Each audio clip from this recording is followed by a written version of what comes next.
viaggio fantastico, splendida compagnia, abbiamo discusso di ciclismo e credo che era la tavola rotonda migliore, no? Avevamo atleti, avevamo una componente giornalisti, una componente tecnici, quindi un confronto aperto su quelle che sono le problematiche del continental, del dilettantismo e di quello che sarà il futuro del ciclismo.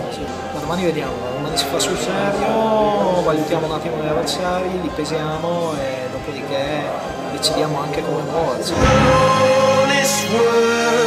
But that was when I ruled the world.